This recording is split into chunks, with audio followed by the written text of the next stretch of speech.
Students welcome to Excel tuition. मुलांनो, Excel tuition Goa board या चॅनलमध्ये आपले सर्वांचे स्वागत आहे. या व्हिडिओत इयत्ता 8वीच्या मराठी नवीन भाग्यश्री या पाठ्यपुस्तकातील दुसरा पाठ गुरुचा न्याय या पाठावरील प्रश्नोत्तरे व पाठाखाली दिलेले अभ्यासक्रम व अधिक प्रश्न असे या व्हिडिओत आपण सोडवणार आहोत. मुलांनो, जर तुम्हाला एक्सेल ट्यूशन गोवा बोर्ड हा चॅनल व त्यातील कंटेंट आवडले असल्यास जरूर तुमच्या मित्रांना शेअर करा आणि अशाच नवनवीन व्हिडिओसाठी सबस्क्राईब करा एक्सेल ट्यूशन गोवा बोर्ड. सुरुवातीस पाहूया लेखकांचा परिचय. पंडित महादेव शास्त्री जोशी एक ज्ञानवंत गोमंतकीय लेखक.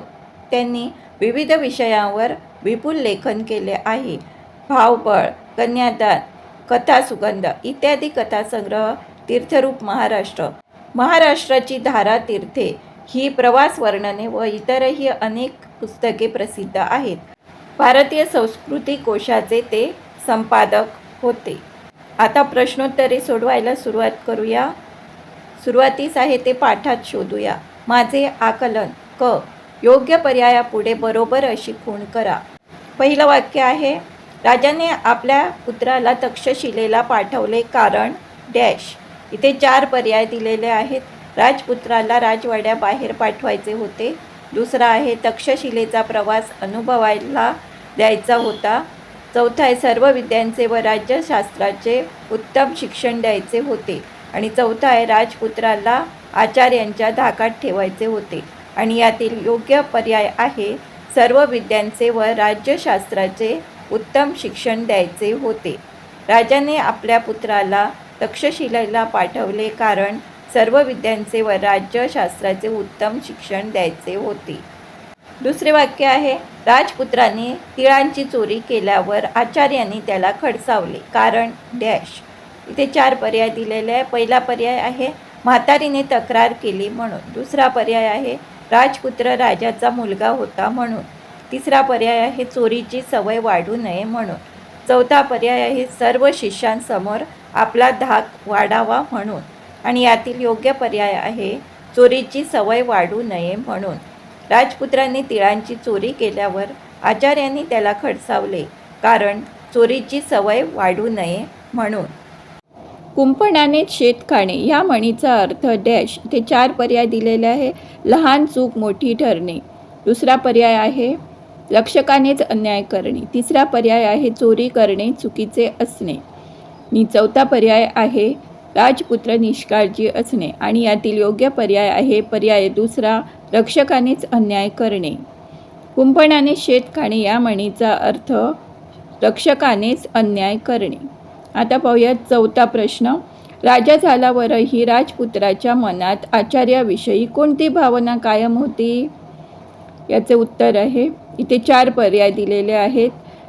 पहिला आहे कृतज्ञतेची, दुसरं द्वेषाची, तिसरा पर्याय आहे सूडबुद्धी आणि चौथा पर्याय आहे भीतीची. राजा झाल्यावरही राजपुत्राच्या मनात आचार्याविषयी सूडबुद्धीची भावना कायम होती. आता पाहूया 5वा प्रश्न. आचार्यांनी राजाला दिलेला मुख्य संदेश डॅश. पर्याय आहेत गुरूंचा नेहमी मान राखावा, सूडबुद्धीने वागू नये. तिसरा पर्याय आहे राजा सर्व सत्ताधीश असतो. आणि चौथा पर्याय आहे विद्या ही संपत्ती आहे. आणि यातील योग्य पर्याय आहे सूडबुद्धीने वागू नये. आचार्यांनी राजाला दिलेला मुख्य संदेश होता की सूडबुद्धीने वागू नये. पुढील उपक्रम आहे तो म्हणजे जोड्या जुळवूया, मॅच द पेअर्स. खाली अ गटात पाठातील काही शब्द दिले आहेत. ब गटात त्यांचे संदर्भ दिले आहेत. त्यांच्या योग्य जोड्या जुळवा. अ गटातील शब्द आहेत राजा, आचार्य, राजपुत्र आणि म्हातारी. आणि ब गटात दिलेला आहे त्यांचे संदर्भ विवेकाचा उदय, न्यायाची मागणी, उत्तम शिक्षणाचा भोगता आणि चौथा आहे कर्तव्य पालन. आता आपण यांच्या जोड्या जुळवायच्या आहे. राजा कर्तव्य पालन, आचार्य विवेकाचा उदय, राजपुत्र उत्तम शिक्षणाचा भोगता, म्हातारी न्यायाची मागणी. आता सोडवूया पुढील उपक्रम. पाठातील ओळीवर चर्चा करूया. क. अरे 3 मुठी तिळांचा प्रश्न नव्हता, प्रश्न होता त्यामागच्या मनोवृत्तीचा. आचार्य सांगतात की चोरी केलेल्या वस्तूची किंमत महत्त्वाची नाही, तर चोरी करण्याची वृत्ती किंवा सवय घातक आहे. आज छोट्या मोठ्या चोऱ्या करशील, उद्या हीच प्रवृत्ती वाढत जाईल व त्याची सवय लागेल, असे आचार्य म्हणतात. ख. राजा, तू माझ्यावर अन्याय केलास याचे मला दुःख नाही. तुझ्या हृदयात विवेकाचा उदय झाला याचा मला आनंद आहे. उत्तरांचा अर्थ आहे, राजाने आचार्यांना शिक्षा सुनावली तरी आचार्यांना त्यांचे वाईट वाटले नाही. उलट राजाला आपल्या चुकीची जाणीव झाली आणि त्याने न्याय अन्यायाचा विचार केला, म्हणजे विवेकबुद्धीने त्याचा विचार केला. याचेच समाधान आचार्यांना अधिक होते. आता सोडवूया पुढील उपक्रम. जाणून घेऊया, विचार करूया. क. शिक्षा होणार हे माहीत असूनही आचार्य निर्भयपणे का बोलले? या प्रश्नाचे उत्तर आहे, आचार्य सत्याच्या बाजूने होते. एका राजाला योग्य मार्ग दाखवणे आणि शिष्याला शिस्त लावणे हे त्यांचे कर्तव्य होते. त्यांना कर्तव्यापुढे मृत्यूची भीती नव्हती, म्हणून ते निर्भयपणे बोलले. दुसरा प्रश्न आहे ख. राजपुत्र राजघराण्यातील असूनही आचार्यांनी त्याला शिक्षा का दिली? या प्रश्नाचे उत्तर आहे, आचार्यांच्या मते कायद्यासमोर आणि शिस्तीसमोर सर्व समान असतात. राजपुत्राने चोरी केली होती आणि ही वाईट सवय त्याला भविष्यात एक अयोग्य राजा बनवू शकली असती, म्हणून त्याला सुधारण्यासाठी आचार्यांनी त्याला शिक्षा दिली. ग. गुरु हा शिष्याचा दुसरा पिता असतो. या विधानाचा अर्थ कथेच्या आधारे स्पष्ट करा. या प्रश्नाचे उत्तर मी लिहिलेले आहे. तुम्ही तुमच्या शब्दात तुम्हाला पाहिजे तसे उत्तर लिहू शकता.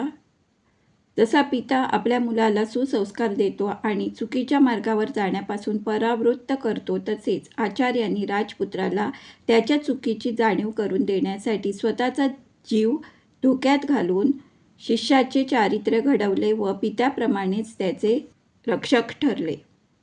घ.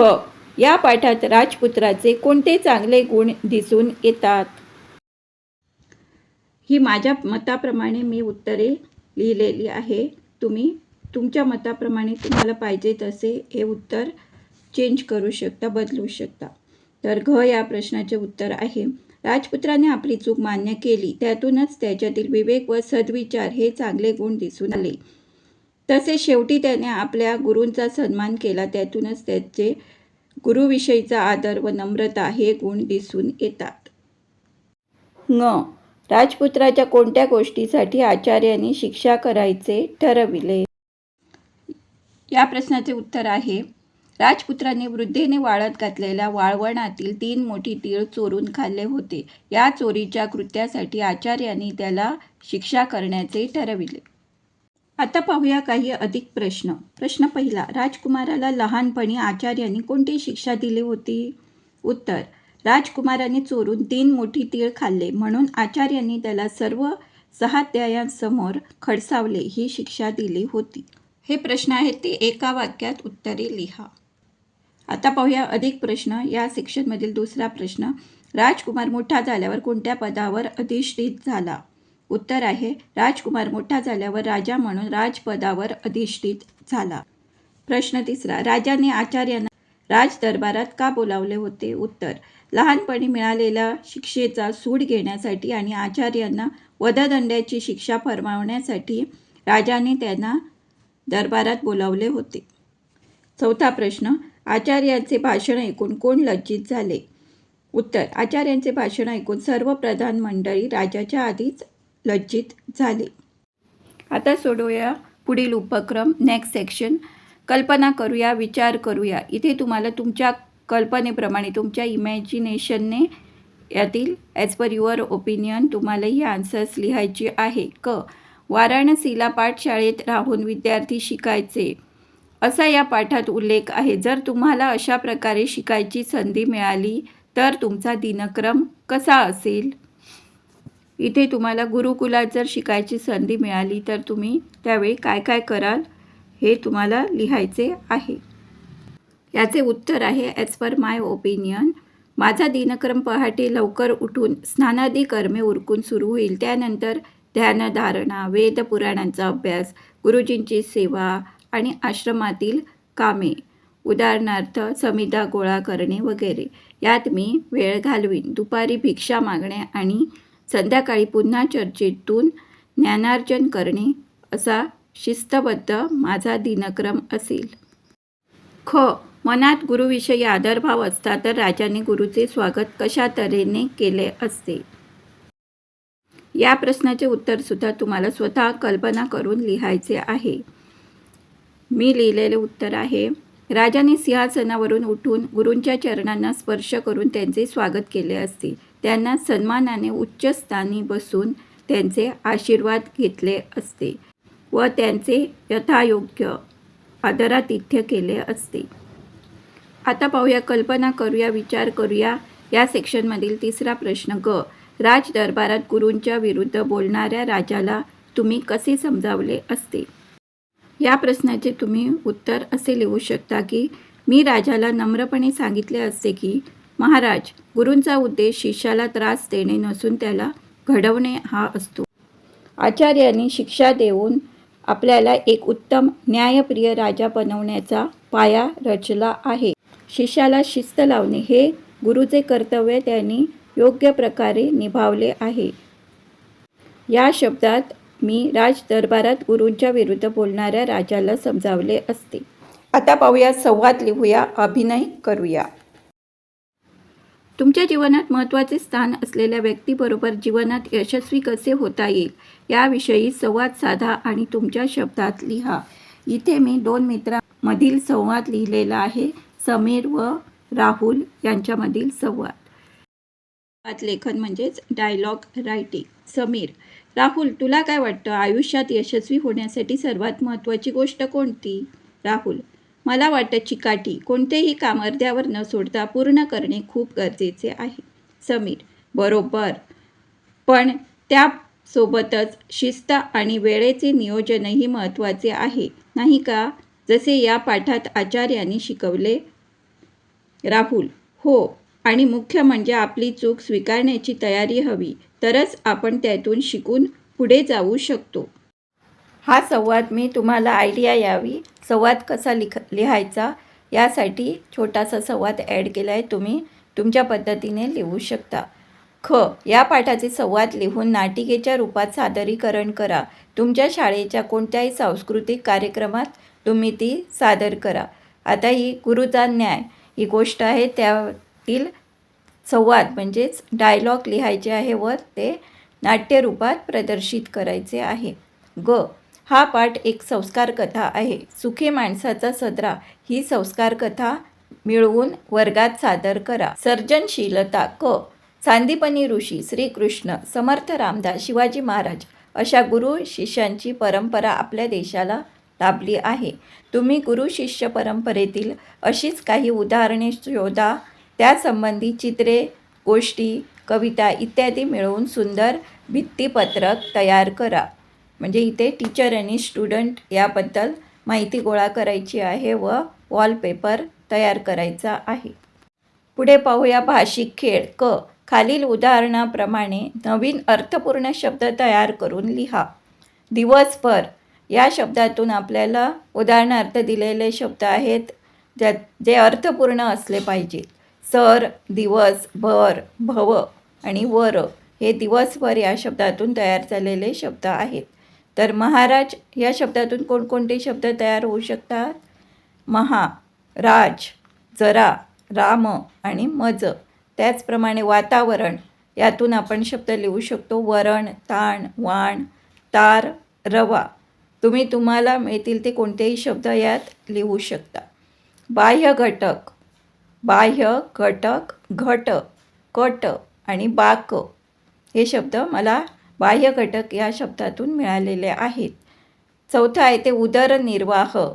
यातून आपल्याला शब्द मिळतात ते म्हणजे उदर, निर्वाह, हवा, वार आणि दर. यापुढील उपक्रमामध्ये आपल्याला शब्दकोडे सोडवायचे आहे, म्हणजे यातील शब्द शोधून काढायचे आहेत. ख. खालील तक्त्यामध्ये माणसाचे विविध स्वभाव दिलेले आहेत, ते शोधा आणि लिहा. इथे आपल्याला मिळालेले शब्द आहेत धूर्त, तापट, लोभी, मठ्ठ, हट्टी, उत्साही, बोलका, शांत, अहंकारी, इथे अहंकारी असलं पाहिजे, ते काच्या जागी रा झाला आहे, आणि रागीट. वरील तक्त्यातून शोधून काढलेले शब्द तुम्हाला खाली लिहायचे आहेत. धूर्त, तापट, लोभी, उत्साही, हट्टी, मठ्ठ, शांत, रागीट, बोलका आणि अहंकारी. भाषेविषयी शब्दांच्या जाती. वाक्यात येणाऱ्या शब्दांचे एकूण 8 प्रकार आहे. यांनाच शब्दांच्या जाती असे म्हणतात. त्या विकारी व अविकारी या 2 प्रकारांमध्ये विभागलेल्या आहेत. विकारी शब्द सव्यय आणि अविकारी शब्द अव्यय. विकारी शब्द कोणकोणते आहेत? नाम, सर्वनाम, विशेषण, क्रियापद. अविकारी शब्द आहेत क्रियाविशेषण अव्यय, शब्दयोगी अव्यय, उभयान्वयी अव्यय आणि केवल प्रयोगी अव्यय. विकारी शब्द बदल होणे याला व्याकरणात विकार असे म्हणतात. नाम, सर्वनाम, विशेषण व क्रियापद या शब्दांच्या जातीत लिंग, वचन व विभक्ती यांच्यामुळे बदल होतो, म्हणून त्यांना विकारी व अविकारी शब्द असे म्हणतात. मुलांनो, जर तुम्हाला एक्सेल ट्युशन गोवा बोर्ड हा चॅनल व त्यातील कंटेंट आवडले असल्यास जरूर तुमच्या मित्रांना शेअर करा आणि अशाच नवनवीन व्हिडिओंसाठी सबस्क्राईब करा एक्सेल ट्युशन गोवा बोर्ड. आणि मुलांनो, तुम्हाला विनंती आहे की व्हिडिओ पूर्ण पहा, स्किप करू नका, कारण यात ॲडिशनल क्वेश्चन म्हणजेच अधिक प्रश्न व इम्पॉर्टंट टिप्स केलेले असतात, ते मिस करू नका. पहिला आहे नाम. वरील चित्रे फुले, फळे, स्थाने, व्यक्ती, प्राणी व भाव दाखवणारी आहेत.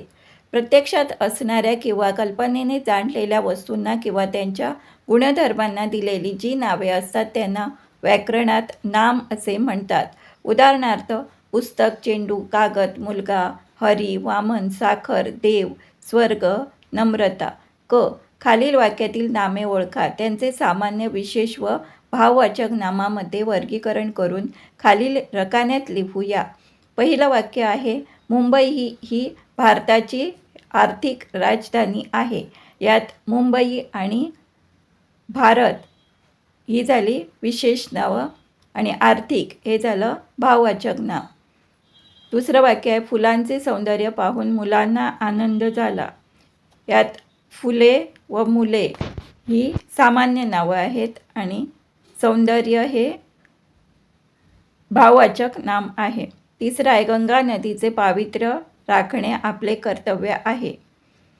गंगा हे झालं विशेष नाम, नदी हे झालं सामान्य नाम, पावित्र्य आणि कर्तव्य हे झाले भाववाचक नामे.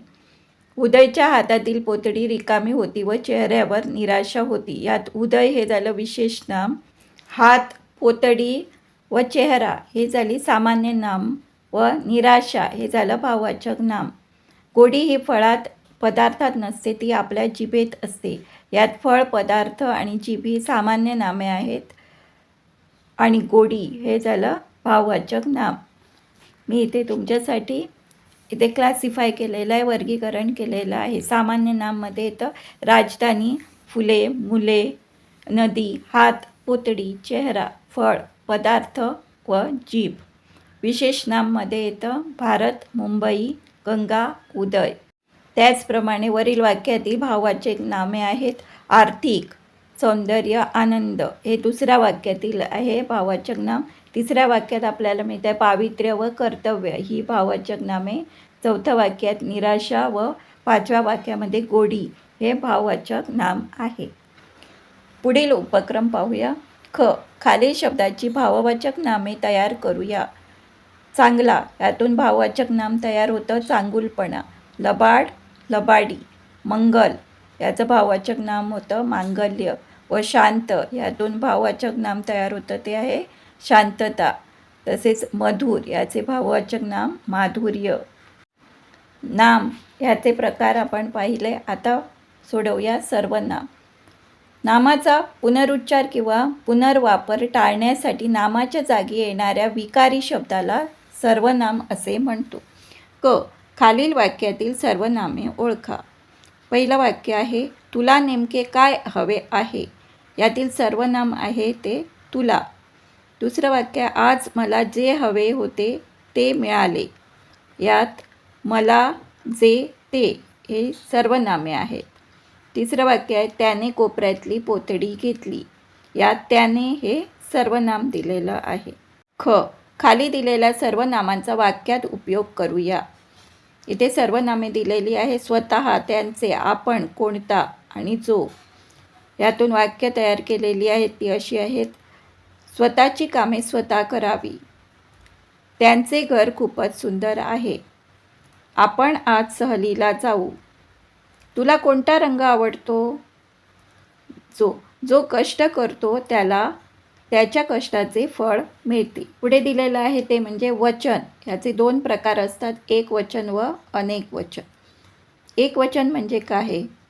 वस्तूची संख्या एक असते तेव्हा ते एकवचन असते. उदाहरणार्थ पोतडी, फळ, बी इत्यादी. अनेक वचन. वस्तूची संख्या एकापेक्षा जास्त असते तेव्हा ते अनेक वचन असते. उदाहरणार्थ पोतड्या, फळे, बिया इत्यादी. म्हणजे सिंग्युलर, प्लुरल. पाठात आलेली 5 नामे शोधा व त्यांचे वचन बदलून लिहा. काही शब्द एक वचनात आणि अनेक वचनातही सारखेच असतात. उदाहरणार्थ एक पेरू, अनेक पेरू अशा प्रकारचे 5 शब्द शोधून लिहूया. गोष्ट लिहूया. खाली दिलेली अपूर्ण गोष्ट पूर्ण करून योग्य शीर्षक द्या. एक सराईत चोर एका साधूकडे गेला. तो साधूला म्हणाला, मला उपदेश द्या. साधू म्हणाला, पोट भरण्यासाठी तू चोरी करतोस, पण एक पथ्य पाळ, केव्हाही खोटे बोलू नकोस. असेच काही दिवस गेले. एका रात्री तो चोरीच्या निमित्ताने भटकत असता त्याला एक माणूस भेटला. तो माणूस खरे तर वेषांतर करून भटकणारा राजा होता. त्याने चोराची विचारपूस केली.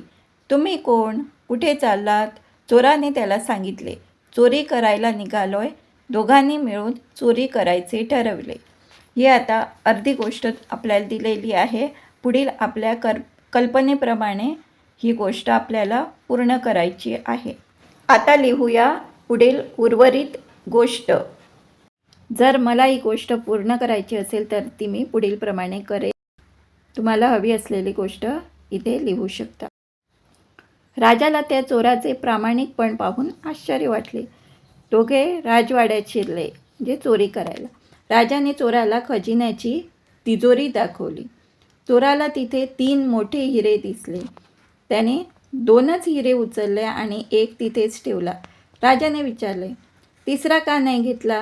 चोर म्हणाला, साधूने मला खोटे न बोलण्याचे वचन दिले आहे आणि मला वाटले की 2 हिरे माझ्यासाठी पुरेसे आहेत, म्हणून मी 2च हिरे घेतले. ते तिथून निघून गेले. दुसऱ्या दिवशी सकाळी राजाने आपल्या मंत्र्याला खजिना तपासण्यास सांगितले. भ्रष्ट मंत्र्याने स्वतः तो उरलेला एक हिरा चोरला आणि राजाला सांगितले की 3 हिरे चोरीला गेले आहेत. हे ऐकून राजा आश्चर्यचकित झाला, कारण रात्री त्या चोराने व राजाने मिळून 2च हिरे चोरले होते व तिसरा हिरा तिथेच होता. नंतर राजाने चोराला दरबारात बोलावले. चोराला विचारले असता त्याने प्रामाणिकपणे सांगितले की त्याने फक्त 2च हिरे घेतले आहेत आणि ही गोष्ट राजालाही माहीत होती. राजाला सत्य उमजले. त्याने मंत्र्याला शिक्षा केली, कारण त्याच्या लक्षात आले की मंत्र्यानेच तो हिरा चोरलेला आहे आणि चोराच्या प्रामाणिकपणामुळे त्याला आपल्या पदरी नोकरी दिली. चोराने चोरी सोडली आणि तो कायमचा सुधरला. तर ही आहे गोष्ट. या गोष्टीला आपल्याला शीर्षक द्यायचं आहे, टायटल द्यायचं आहे.